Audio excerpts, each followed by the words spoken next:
নমস্কার বন্ধুরা, নবনীতা মমস কিচেনে সবাইকে স্বাগত। আজকে আমি একটা নতুন একটা রেসিপি করছি, সেটা হচ্ছে ওলকপি বা শালগম, সেটার হচ্ছে ভাজা। দেখো আমি এখানে ওলকপি বলো বা শালগম বলো, যেটাই বলো, সেটাকে আমি দেখো একটা ঘষণি দিয়ে বলো স্ট্রেনার দিয়ে সেটাকে আমি ভালো করে ঘষে নিচ্ছি। এইবারে দেখো এখানটা একদম ঝিরঝিরি হয়ে গেছে। আমি আগেই কিছু করে রেখেছিলাম তোমাদের দেখানোর জন্য, আর একটুখানি তোমাদেরকে দেখালাম। দেখো এখানে আমি একটা কড়াই গরম করে নিয়েছি, কড়াইটাতে আমি 2 স্পুন মতো সর্ষের তেল অ্যাড করে দিয়েছি। আর এখানে দিয়ে দিচ্ছি 1 টেবিল স্পুন মতো সর্ষে। দেখো সর্ষেটা যে হালকা ভাজা হয়ে আসবে তখন আমি খুন্তির সাহায্যে ভালো করে এটা ভেঙে নেব, কারণ সর্ষেটা তো জানোই ভাঙলে ভালো করে বা একটু ভালো খুব সুন্দর একটা স্মেল বেরোবে। আমরা তো অনেক শীতকালে অনেকই ওলকপি বা শালগম খেলাম, এখন তো আর ভালো লাগছে না। এইভাবে একবার ট্রাই করে দেখতে পারো, দারুণ লাগে খেতে, একদম টেস্টটা ভুলবেই না। দেখো আমি এখানটায় চিংড়ি মাছগুলোকে দিয়ে দিলাম। এইবার আমি চিংড়ি মাছগুলো যেহেতু ফ্রিজের মধ্যে ছিল ওই জন্য একটু ছাড়িয়ে দিচ্ছি। এইভাবে তোমরা যে কোনো ভাজি তোমাদের একদিন আমি এইরকমভাবে এই প্রসেসে আমি একদিন মূলো করে দেখাবো। মূলোটা সেমভাবে কিন্তু খুবই ভালো লাগে খেতে। এইবারে দেখো আমি চিংড়ির মধ্যে আমি একবারে তোমার ওলকপির আমি একবারেই মশলাটা দিয়ে দিচ্ছি। 1 টেবিল স্পুন মতো হলুদ গুঁড়ো, 1 টেবিল স্পুন মতো নুন দিয়ে আমি ভালো করে আমি এটাকে চিংড়ি মাছটাকে হালকা করে ভেজে নেব। দেখো চিংড়ি মাছটাকে আমি একটু ভালো করে থেতলে দিচ্ছি। একটুখানি থেতলে দিলে কি হয়, টেস্টটা খুব সুন্দর আসে।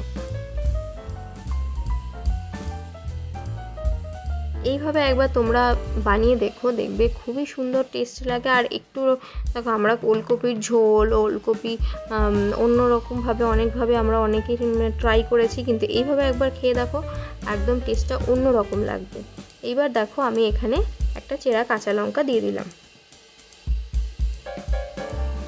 আর দিয়ে দিচ্ছি কিছু দারচিনি, কারণ এখন তো শেষের দিকে ওলকপিটা হালকা একটু গন্ধ হতে পারে, ওই জন্য আমি দিয়ে দিচ্ছি। আর এটা একটু বয়সী হয়ে গেছিলো ওলকপিটা, একটু গন্ধ হতে পারে, তাই আমি এখানে দারচিনিটা অ্যাড করেছি। দেখো এখানে আমি দিয়ে দিলাম যতটা আমি ঘষে রেখেছিলাম ওলকপিটাকে ততটাই দিয়ে দিলাম। এবারে আমার মনে হচ্ছিলো একটু হলুদটা কম, তাই আমি এখানে পরে আবার একটু হলুদ অ্যাড করে দিলাম। আর দিয়ে দিলাম 1 চিমটি মতন একটু চিনি, যাতে একটু স্বাদটাকে ব্যালেন্স করার জন্য। এইবারে দেখো পুরো জিনিসটাকে আমি ভালো করে এবারে মিশিয়ে নিচ্ছি। এটাকে এরকমভাবেই আমি একটু ভালো করে মেশাতে থাকবো, আর দেখবে এর মধ্যে থেকে হালকা একটু একটু করে জল বেরোচ্ছে।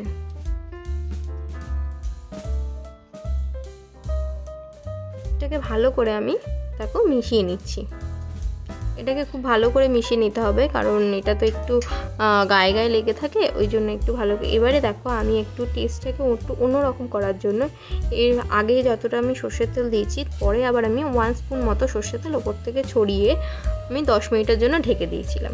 দেখো 10 মিনিট হয়ে গেছে। 10 মিনিট পরে অনেকটা নরম হয়ে গেছে জিনিসটা। এইবার জাস্ট আমি ভাজতে থাকবো, আর কিছু করার দরকার নেই।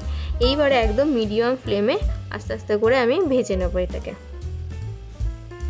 যখন দেখবে কেউ যদি বাগানে ওলকপি চাষ করো, তখন দেখবে যখন ওলকপিটা বুড়ো হয়ে যাচ্ছে, যেটা রান্না খাওয়া যায় না, তখন এই প্রসেসটা করে খেয়ে দেখবে দারুণ লাগে খেতে। দেখো এইবারে আমি একদম লাস্টে আমি ধনেপাতা কিছু অ্যাড করে দিচ্ছি।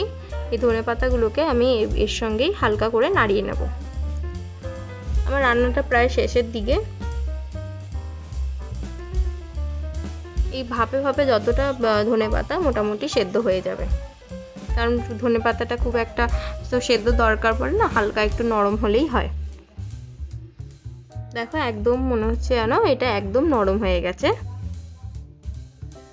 এইভাবে একবার তোমাদের অনুরোধ রইল, একবার হলেও বাড়িতে এটা ট্রাই করো, দারুণ হয় খেতে।